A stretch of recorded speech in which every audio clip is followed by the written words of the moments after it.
أيها السادة من القاهرة، لكم التحية وإليكم نشرة الأخبار الرياضية، نبدأها بأبرز العناوين.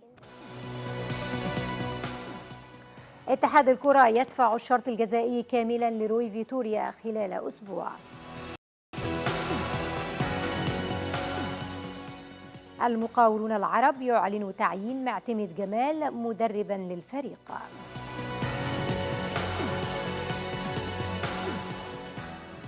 انتر ميلان يتوج بطلا للدوري الإيطالي بعد حسم ديربي الغضب 2-1.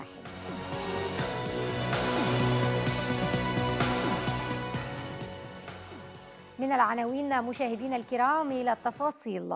قرر اتحاد الكرة دفع الشرط الجزائي كاملا لروي فيتوريا بالمدير الفني السابق لمنتخب مصر بعد انتهاء الإدارة القانونية بالجبلية ووزارة الرياضة والشباب من دراسة العقد والإقرار بأحقيته في الشرط الجزائي. وكشف مصدر باتحاد الكرة أنه يحق لفيتوريا قيمة 3 أشهر كشرط جزائي في تعاقده مع الجبلاية، والأمور ستحل معه وديا، ولن نسمح بدخول الاتحاد في أي أزمة خلال المرحلة المقبلة، وسيتم تحويل المبلغ كاملا للخواجة خلال أسبوع. أقيمت أمس 3 مباريات في الأسبوع 19 من عمر الدوري المصري، حيث حقق فريق زد فوزا كبيرا على الجونة بثلاثية نظيفة في المباراة التي جرت بينهما باستاد القاهرة الدولي.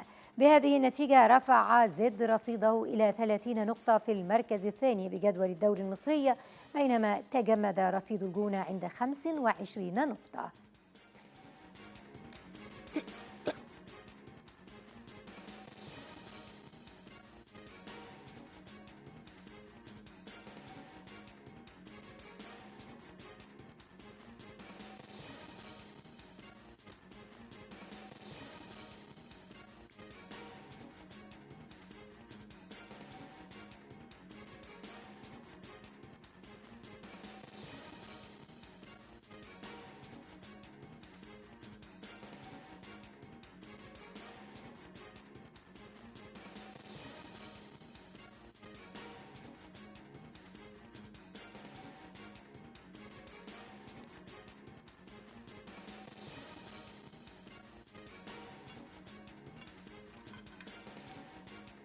وفي مباراة أخرى تعادل الاتحاد السكندري مع الإسماعيلي بهدف لكل فريق في المباراة التي جمعتهما على استاد برج العرب، وبهذا التعادل وصل الاتحاد إلى النقطة 29 في المركز الرابع، بينما وصل الإسماعيلي إلى النقطة 19 في المركز 13.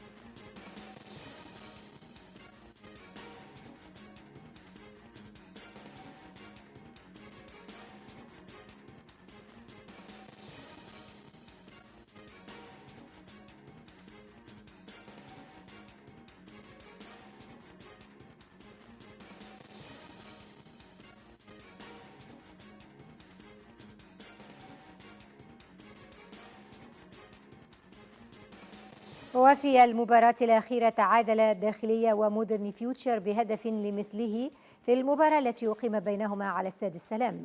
تقدم النيجيري فانوم ألفريد بالهدف الأول للداخلية في الدقيقة 34 من عمر اللقاء، وتعادل محمد فاروق لمودرن فيوتشر في الدقيقة 72 ليرتفع رصيد الأول إلى 11 نقطة في المركز الأخير في المسابقة، بينما رفع فيوتشر رصيده إلى 25 نقطة في المركز السادس.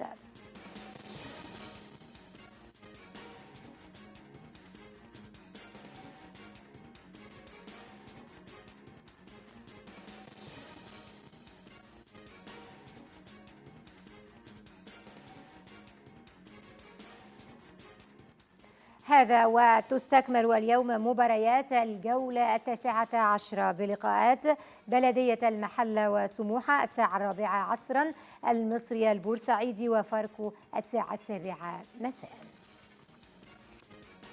استقر السويسري مارسيل كولر المدير الفني للنادي الأهلي على عودة لاعبه الجنوب أفريقي بيرسيتاو جناح الفريق للظهور في التشكيل الأساسي بمباراة الإياب أمام مازيمبي بدوري أبطال أفريقيا للاستفادة من قدراته الهجومية لحسم اللقاء لصالح المارد الأحمر مبكرا.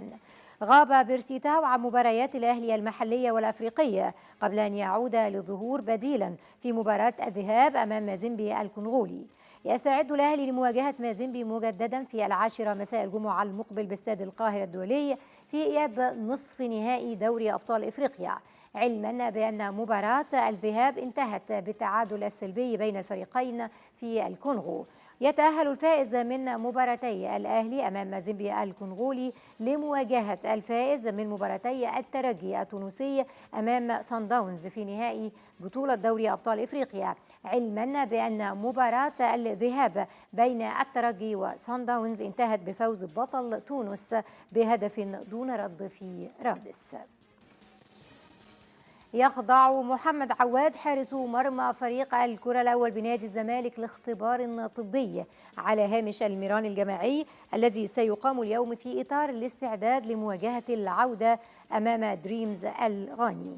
اشتكى محمد عواد من ألم عضلي خلال عمليات الإحماء قبل مواجهة دريمز على استاد القاهرة، الأمر الذي دفع الجهاز الفني بقيادة البرتغالي جوزيه جوميز لإجراء تعديل على مقاعد البدلاء باستدعاء محمد صبحي واستبعاد معاذ علاء. ويجري الجهاز الطبي اختبارا لمحمد عواد من أجل تحديد مدى الآلام التي يشتكي منها وتحديد موقفه من مواجهة العودة أمام دريمز المقرر لها يوم الأحد الموافق 28 من أبريل الجاري باستاد بابا يارا الرياضي. وتعادل فريق الزمالك بدون أهداف مع نظيره دريمز الغاني في المباراة التي أقيمت بينهما باستاد القاهرة الدولي في ذهاب نصف نهائي كأس الكونفدرالية الأفريقية. ومن المقرر أن يحسم لقاء الإياب المقرر له يوم الأحد المقبل في غانا المتأهل للدور التالي. أعلن المهندس محمد عادل فتحي عضو مجلس إدارة المقاولون العرب تعيين معتمد جمال مديرا فنيا للفريق خلفا لمحمد عودة الذي تقدم باستقالته. وأكد عادل أنه تم توقيع العقود مع معتمد جمال لخلافة محمد عودة في تدريب الفريق.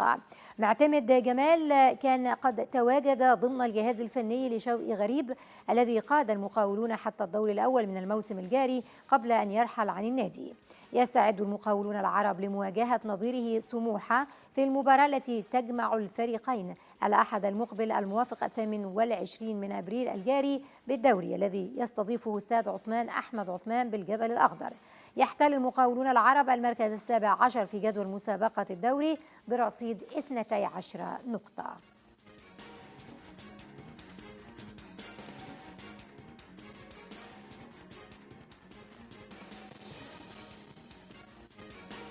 فاز فريق كرة اليد بنادي الزمالك على نظيره جي اس كي الكونغولي بنتيجة 41-21 في إطار مباريات الدور الرئيسي ببطولة كأس الكؤوس الأفريقية المقامة بالجزائر ليقترب من التأهل إلى نصف النهائي. من المقرر أن يلتقي الفريق الأبيض مع الإبيار الجزائري اليوم في ثاني لقاءاته في الدور الرئيسي. حقق فريق رجال كرة اليد بنادي الزمالك الفوز على الترجي التونسي بنتيجة 37-32 في إطار ختام مواجهاته ببطولة الكؤوس الأفريقية المقامة في الجزائر ليتصدر مجموعته في الدور الأول. يسعى الزمالك لتصحيح الأوضاع وذلك بعد خسارة الفريق الأبيض السوبر أمام الأهلي بنتيجة 23-21، خاصة أنه نجح في تحقيق الفوز بأول لقاء في الكؤوس على بطل الكونغو بنتيجة 26-19. فاز فريق رجال كرة اليد بالنادي الأهلي على بلدية ميلا 40-19 في أولى مواجهاته بالدور الرئيسي ببطولة كأس الكؤوس الأفريقية المقامة في الجزائر. ومن المقرر أن يلتقي فريق الأهلي مع أولمبيك عنابة اليوم في 9 مساء. نجح الأهلي في تحقيق لقب السوبر الأفريقي على حساب الزمالك بنتيجة 23-21 ليتأهل إلى السوبر جلوب 2024. فاز فريق رجال الكرة الطائرة بالنادي الأهلي على نظيره النصر الليبي 3-0 في إطار نصف نهائي بطولة أفريقيا التي يستضيفها النادي الأهلي على صالة الملك عبد الله الفيصل ليتأهل إلى النهائي. نجح الأهلي في التأهل إلى نصف النهائي بالفوز على نظيره الشرطة الرواندي بنتيجة 3-0 الأحد، وتأهل الأهلي إلى الدور ربع النهائي بالفوز على سبوار الكونغولي بنتيجة 3-0 في 16 يوم السبت. وحقق فريق رجال الكرة الطائرة بالنادي الأهلي الفوز على نظيره العدالة الكيني بنتيجة 3-0 في إطار رابع مواجهات الفريق الأحمر بالبطولة الأفريقية في ختام الدور الأول ليحقق العلامة الكاملة في الدور الأول. ونجح فريق الأهلي في تحقيق الفوز بأول وثاني لقاءاته على جرين تيم الكونغولي والفتح المغربي على التوالي 3-0 قبل أن يهزم الأسمنت الأثيوبي الأربعاء بنفس النتيجة. توج فريق انتر ميلان بلقب الدوري الإيطالي للموسم 2023-2024 إثر تغلبه على نظيره ميلان بنتيجة 2-1 في المباراة التي أقيمت على ملعب سان سيرو في ديربي الغضب ضمن منافسات الجولة 33 من بطولة الكالتشيو. جاءت أهداف المباراة عن طريق كل من أتشيربي وماركوس تورام في الدقيقتين 18 و49 على التوالي لصالح انتر ميلان، بينما أدرك هدف ميلان الوحيد اللاعب فيكايو توموري في الدقيقة 80. وبهذه النتيجة يتصدر فريق انتر ترتيب الدوري الإيطالي برصيد 86 نقطة جمعها من الفوز في 27 مباراة والتعادل في 5 وخسارة لقاء وتسجيل 79 هدفا وتلقى 18 هدفا وكذلك احتل بذلك المركز الأول وحسم الدوري الإيطالي بعدما اتسع فارق النقاط إلى 17 نقطة لينهي آمال المنافسة بشكل رسمي في المباراة. مشاهدينا في كل مكان، أخبارنا الرياضية انتهت، والآن تذكير بأبرز العناوين. اتحاد الكرة يدفع الشرط الجزائي كاملا لروي فيتوريا خلال أسبوع. المقاولون العرب يعلن تعيين معتمد جمال مديرا فنيا للفريق.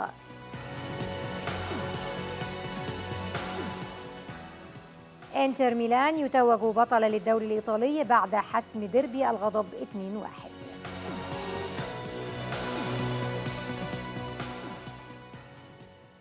إلى هنا مشاهدينا الكرام نصل إلى ختام نشرتنا الرياضية لهذا اليوم.